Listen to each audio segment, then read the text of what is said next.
Dams serve a wide variety of purposes, from hydropower to flood control to storage of water for municipal and industrial uses. But when a dam's useful purpose fades away, the structure itself still remains. Dams come in all shapes and sizes, but contrary to what you might think, the most dangerous dams are often the smallest. Hey, I'm Grady, and this is Practical Engineering. On today's episode, we're talking about the dangers of low-head dams.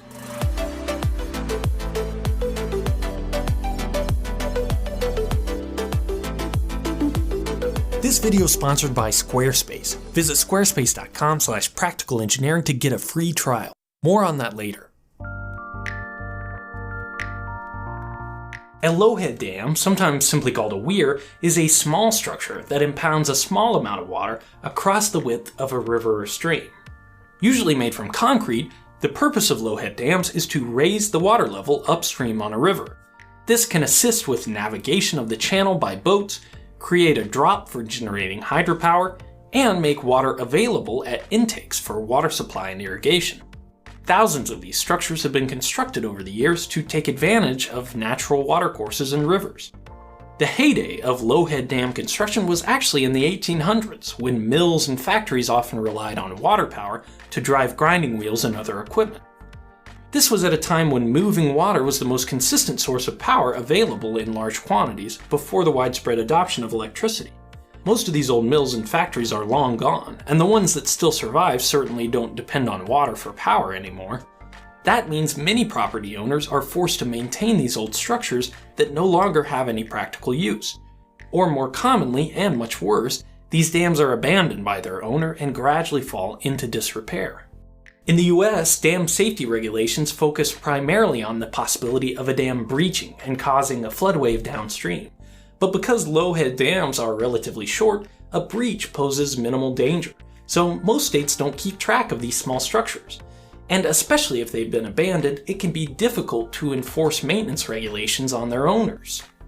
But even though they pose little danger in the event of a breach, low-head dams create a public safety issue that has caused more fatalities in the US than all dam failures in the past 20 years. To understand why, we first need to know a little bit about open channel hydraulics. If you haven't seen my video about hydraulic jumps, I'll summarize it here. Go back and check out that video if you want to learn more. Open channel flow, that's flow that's not confined within a pipe, has a very important property related to its velocity that governs its behavior. Slow, tranquil moving water is called subcritical because waves propagate faster than the flow velocity. Faster moving water is supercritical because the waves move slower than the flow velocity. Anytime a supercritical flow encounters subcritical flow, an interesting phenomenon called a hydraulic jump is formed. Low-head dams almost always have subcritical flow upstream. The flow is deep, slow, and tranquil as it makes its way to the dam. But as the flow passes over the weir, it picks up speed and becomes supercritical. When this supercritical flow transitions back to subcritical flow in the slower moving water downstream, it creates a hydraulic jump, as you can see here in my model. It's easy to see why these types of structures could pose a threat to those using the waterway for recreation. Any location with fast moving water and high turbulence can be dangerous to swimmers or kayakers, but the location of this hydraulic jump can turn a manageable risk into an almost surefire way to drown. The depth of the flow downstream of a dam is called the tailwater, and it controls the location of the hydraulic jump.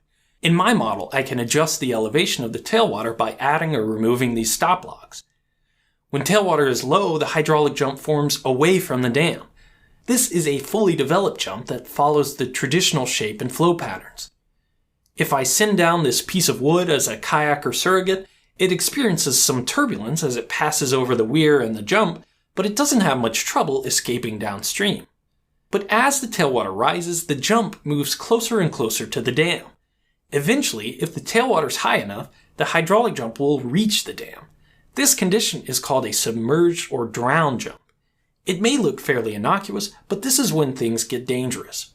Let's send our kayak or surrogate down to see why. A submerged hydraulic jump creates an area of recirculation immediately downstream of the dam, sometimes called a keeper for obvious reasons. The jet of the hydraulic jump surfaces downstream, causing a boil point. Sometimes this is easy to see, and sometimes it's not. Either way, objects or people will only be able to escape a submerged hydraulic jump if they're able to get beyond this boil point. And any rescuers who approach a submerged jump from the downstream run the risk of being drawn into the hydraulic themselves. The recirculating current that traps recreators is dangerous enough on its own, but there are other contributing factors to the dangers of low-head dams. These currents also trap large debris between the strong hydraulic forces and the hard concrete surface of the dam, which can batter someone trapped in the keeper. The water's often cold, increasing the potential for hypothermia and further disorientation. The turbulence of the hydraulic jump entrains a lot of air, reducing the buoyancy of a swimmer. And low-head dams often span the entire width of a river, meaning there's no still water nearby that can be used as a safe haven. This is exactly why the Low-Head Dam is called the perfect drowning machine. All these factors added together create a situation that's almost impossible to survive.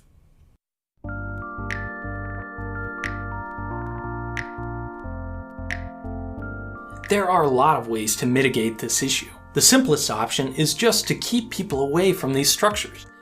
Some states require that exclusion zones be established to make sure that kayakers safely portage dams instead of trying to run them. Good signage and buoys as warnings can sometimes be enough to keep people safe. Another option is to modify the structure to reduce the potential for recirculating currents. Researchers have proposed various retrofits to existing dams to improve flow conditions when tailwater is high. Of course, the most obvious but also most expensive way to address the issue is to remove these dams altogether.